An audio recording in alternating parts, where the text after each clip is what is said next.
Good evening and welcome to California Today. I'm David Lamb, sitting in for Liang Zhang. Here's a look at some of the important stories we've got ready for you tonight. California recently revised its math framework from last year, but it's still getting pushback from university professors because they don't like the idea of other subjects substituting math. One educator says it still politicizes math. And two siblings have pled guilty to scamming millions of dollars in a housing scam. In this surprising case, they attempted to sell houses that they didn't even own. There's a new math framework that may come into effect in California public schools. Although it has been revised many times, one educator says it would still politicize K-12 math in a potentially dangerous way. Zeb Werman, former senior advisor in the U.S. Department of Education, criticized the new curriculum framework for K-12 mathematics after it was revised from last year. He tells Cindy Drukier, host of The Nation Speaks, that the framework is flawed in three ways. The first one is that it indeed politicizes mathematics. It injects social justice, it injects socio-political conscience, it injects various ideas that come from social justice rather than talking about math. So there is a de-emphasis of the math itself and emphasis on political, socio-political issues. He said the framework is also flawed in that it departs from confirmed research and cites research that has been unpublished. Werman and Williamson Evers, senior fellow and director of the Center on Educational Excellence, co-wrote a commentary in response to the new draft. They said, while it is notably improved regarding opportunities for advanced work, the document is still woefully laden with dogma about politics and how to teach math. There are dozens and dozens, most of them culled from the website of this main author. They're, again, not peer-referenced, peer-reviewed. They're just ideas of, how students feel about certain things, how we should promote the writers of certain ideas or the authors of the certain ideas in mathematics rather than the actual importance of the mathematics that was discovered. There is a petition regarding the second draft. It states, it's misleading to promote data literacy at high school level data science courses to substitute math content to prepare for college. Algebra, statistics, geometry, trigonometry, and calculus as topics in the high school math curriculum are not interchangeable. As of May 4th, there are nearly 400 signatures opposing the draft from academic staff at four-year colleges and universities in California. A framework using the less efficient, less effective techniques is going to lower the achievement of our students even more. And further, by injecting essentially foreign material into a discipline that for centuries was considered very clear.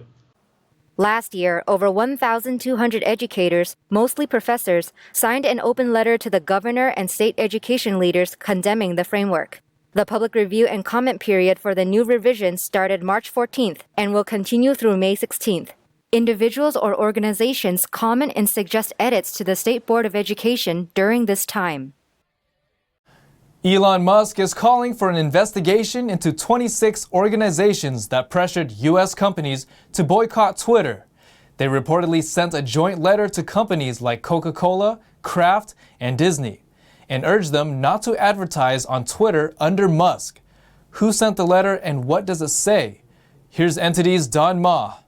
The letter's focus is on Musk's vision of Twitter. He says he wants Twitter to have more free speech. But groups that wrote the letter claim Musk intends to provide a megaphone to extremists under the guise of free speech.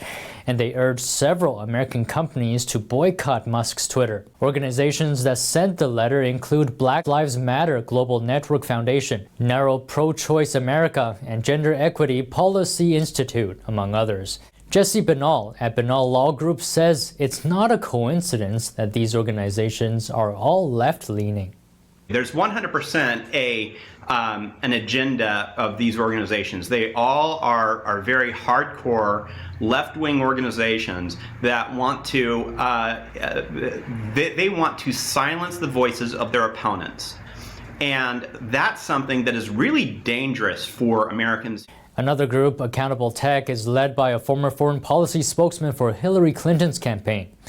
The executive chairman of the Center for Security Policy says these groups are trying to stop Musk from changing Twitter. I believe these organizations don't want Elon Musk or anybody else to restore freedom of speech to Twitter, period. Because they find it's going to be harmful to their agenda. The letter is saying that those who advertise on Musk's Twitter risk association with the platform with increased misinformation, conspiracy theories, and hate. Professor of Media Dom Christie at Ball State University doesn't share Gaffney and Banal's view, but he still doesn't agree with the letter saying Musk's Twitter will have more hate. I also don't think you're going to see a massive increase in the amount of hate speech that's going on Twitter. The idea that the minute that Elon Musk would take this platform over, all of a sudden, all kinds of new things would go into effect, I think is unrealistic. Musk identifies himself as a free speech absolutist. He defines free speech as that of which matches the law. He says he's against censorship that goes far beyond the law. Don Ma, NTD News. A growing number of older dams are in dangerous condition across the U.S. The Associated Press reports that more than 2,000 of them are rated as high hazards, meaning they would likely cause deaths if they were to fail. NTD's Andrew Thomas has more. The massive rock and clay dam at El Capitan Reservoir is capable of storing over 36 billion gallons of water, enough to supply every resident in San Diego for most of a year. Today, it's 3/4 empty because of concerns it could fail. I mean, on an earthquake, a big earthquake, you never know what's going to happen, if this is going to hold, you know what I mean? El Capitan has been added to a growing list of dams rated in poor condition that would likely cause deaths downstream if they failed. That our dams are getting older. The average age of a dam is about 60 years old, and there are many dams that are well over 100 years old that are still in operation and existence. An Associated Press analysis tallied more than 2,200 high-hazard dams in poor or unsatisfactory condition across the U.S. The $1 trillion infrastructure bill signed last year by President Joe Biden will pump about $3 billion into dam-related projects. In addition to freeways and bridges, which are important, these reservoirs are very important as well, and we need to start spending the money on them to retrofit them, to get them up again back to full capacity. The nation's dams are over a half-century old on average, and often present more of a hazard than originally envisioned when designed, because homes, businesses, or highways have been built below them. Well, it's if you're in an area impacted by a flood caused by the failure of that dam, your life is potentially at risk. Should that dam fail. So that's why it's important. We should know the hazards around us in all shapes and forms, and dams are one of them. A change in climate and extreme floods have brought a renewed focus to an often overlooked aspect of the nation's critical infrastructure. Andrew Thomas, NTD News. A Southern California man and his sister recently pleaded guilty to running a $6 million real estate scam.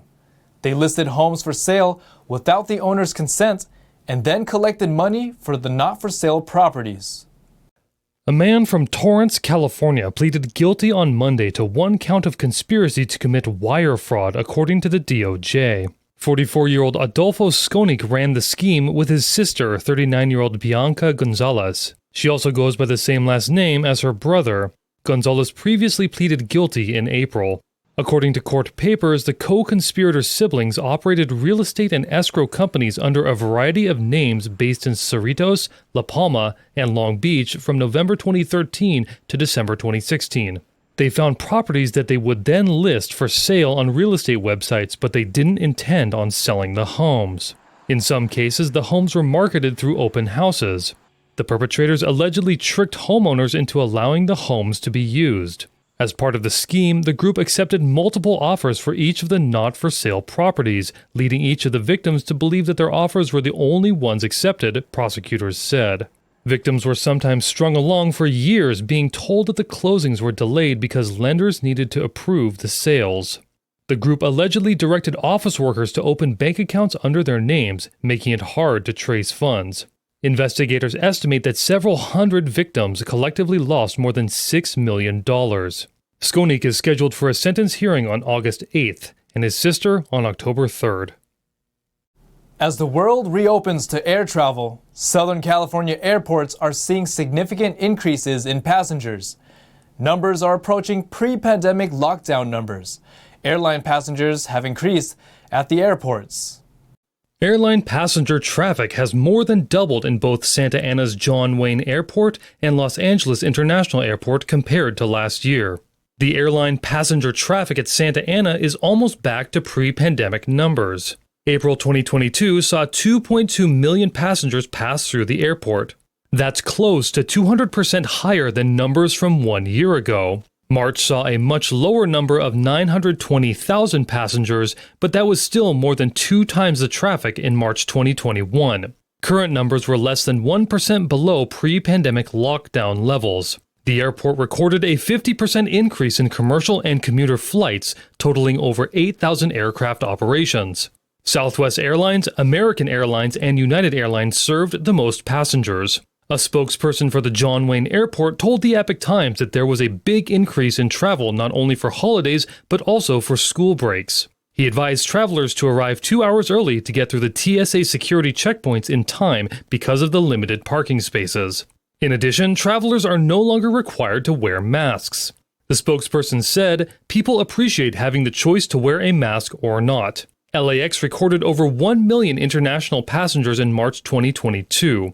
Passengers also increased over 200% from the previous year. When adding in domestic passengers, the total number of travelers topped 5 million during the same period. Justin Arbaci, CEO of Los Angeles World Airports, said, "As the world reopens to air travel, LAX is welcoming back international airlines and nonstop service to destinations around the globe.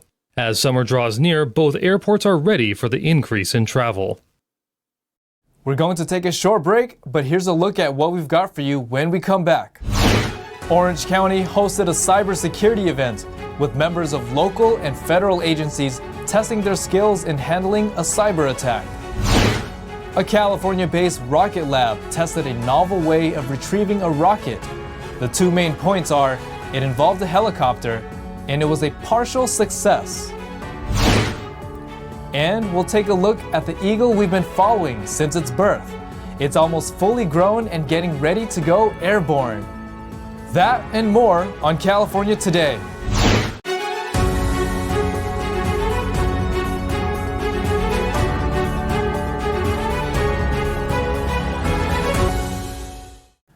Orange County recently hosted a workshop to train local and federal agencies against cybersecurity threats.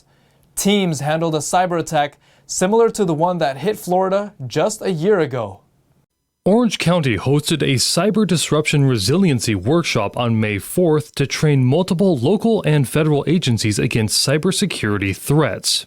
Alberto Martinez, director of the Orange County Intelligence Assessment Center, told the Epoch Times that a cyber attack occurs in the United States every 40 seconds. Martinez said simulation training increases situational awareness, strengthens interagency partnerships, and helps find gaps in cyber response plans. To strengthen interagency relationships for when a cyber attack does happen, the workshop brought together several security agencies. Attendees included divisions of the FBI and Department of Homeland Security, among others. Members from the various agencies formed mixed teams to respond in simulations of cyber threats to both the country's water and emergency response infrastructure. The teams responded to hackers sending a flood of fake emergency calls to the system, preventing real calls from getting answered. The water infrastructure hack was chosen due to a real-life event that happened in Florida in February 2021. A hacker boosted levels of sodium hydroxide in the public water system. According to Martinez, hackers can take on a variety of forms. He cited hacktivists who use cyber attacks to carry out political causes to harm the United States. They are different from regular criminals such as those looking to scam for monetary gain. He emphasized the importance of determining the type of hacker to better protect the country. A small Southern California-based satellite launch service provider is testing ways to find cheaper ways to send objects into space. The recent test, a novel idea that almost sounds like it came out of Hollywood, partially succeeded. On Monday, Long Beach-based Rocket Lab USA used a helicopter to capture a falling rocket in mid-air. The helicopter grabbed the detached booster stage rocket as it fell back to Earth on a parachute. The helicopter later dropped it into the ocean. It appears to be a partially successful test of the company's novel cost savings approach to recovering used rockets for multiple missions to space. The demonstration involved parachutes and a long cable hanging from a helicopter. The rocket sent 34 satellites toward orbit at roughly 10:50 a.m. local time in New Zealand. The company's 4-story tall Electron booster stage fell back through Earth's atmosphere and deployed a series of parachutes to break its speed. The helicopter cable latched onto the booster's capture line, as seen on the company's live stream, prompting cheers and applause from Rocket Lab engineers in the company's Mission Control Center in Long Beach. But according to a Rocket Lab spokeswoman, the helicopter pilots were forced to release the rocket from the cable and dunk it into the Pacific Ocean after noticing different load characteristics than what had been experienced during previous capture tests. A fully successful test would have involved carrying the rocket booster back to land or onto a barge without having it touch ocean water. It was not immediately clear whether Rocket Lab planned to reuse the booster. For the first time in more than a century, the endangered California condor has returned to the skies over the state's far northern coast. Let's take a look at the birds. 2 captive-bred California condors were released into the wild on Tuesday. The birds took to the skies above the Redwood National Park, an hour's drive south of the Oregon state line. The release was part of a project aimed at restoring the giant vultures into their historic habitat in the Pacific Northwest. Condors once soared across large areas, but their numbers depleted over the years due to hunting, pollution, and habitat loss. A captive breeding program started in the 1980s. It has raised the number of condors to about 500. Some are now found in California, Arizona, Utah, and Mexico. If condors weren't enough, Spirit, the young bald eagle, is growing up fast and becoming more independent. Let's take a look at how the eaglet is doing. Spirit is almost 9 weeks old and weighs about 7 to 12 pounds. That's 90% of its full-grown weight. Friends of Big Bear Valley operates a live stream of the eagle family, complete with Spirit, its mother Jackie, and father Shadow. Spirit continues to develop feathers on its flanks, legs, as well as flight feathers on wings and tail. Its upper body feathers are now visibly complete. Flight feathers can be up to 22 inches in length. As the longest wing and tail feathers, they provide lift and maneuverability in flight. Over the next few weeks, Spirit will be seen flapping more vigorously with higher jumps and even hovers, as well as more sleeping on the nest rails in an upright position, just like mom and dad. Most eaglets fledge around 10 to 14 weeks of age, when their flight feathers are not yet fully grown. So, the first few flight attempts tend to be very short and awkward. After fledging, Spirit should stay in the territory for a few more weeks, gaining more independence while still following Jackie and Shadow around. Juvenile eaglets leave the natal territory and disperse by fall. Driven by wanderlust, they enter a period of great exploration. This will last until they are about 4 to 5 years of age. By then, bald eagles are ready to settle down and start a family of their own. That is also when they get their signature white heads and tails. Now to NTD's Thomas Christian for an update on sports.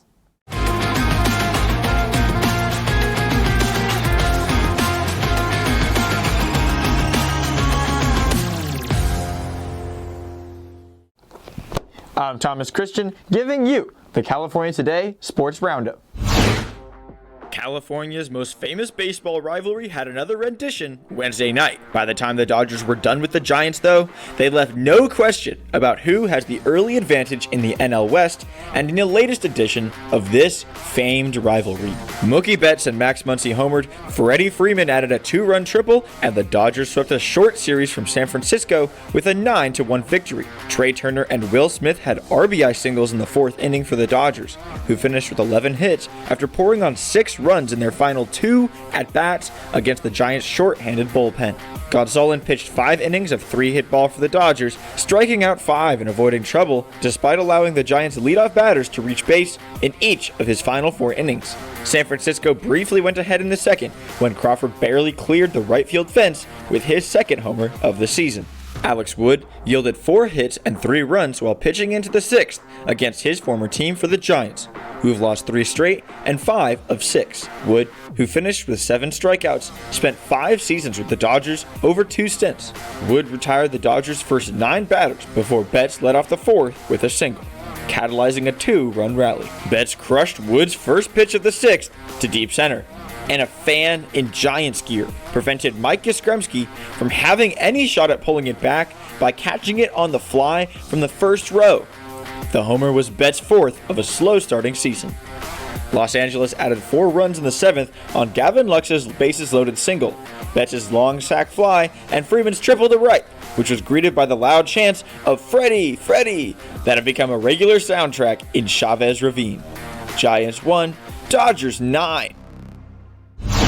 Last weekend's slate of season-opening National Women's Soccer League matches smashed the league's previous attendance record, and Commissioner Jessica Berman said it is part of a surge in interest in the women's game. Average attendance for the kickoff of the 10th NWSL season was over 10,000 fans per game, boosted by expansion team Angel City FC's 22,000-person sellout in downtown Los Angeles on Friday night. The previous high was 7,880 fans per game in 2016, according to Soccer America. The league is looking to add more teams in the coming years, and Berman said she was overwhelmed by the level of interest from potential owners, including celebrity athletes. Earlier on Wednesday, 2-time NBA champion Kevin Durant joined on as a minority investor of the New Jersey-New York Gotham FC. Last month, the team added twice World Cup and Olympic champion Carly Lloyd to their ownership group as well.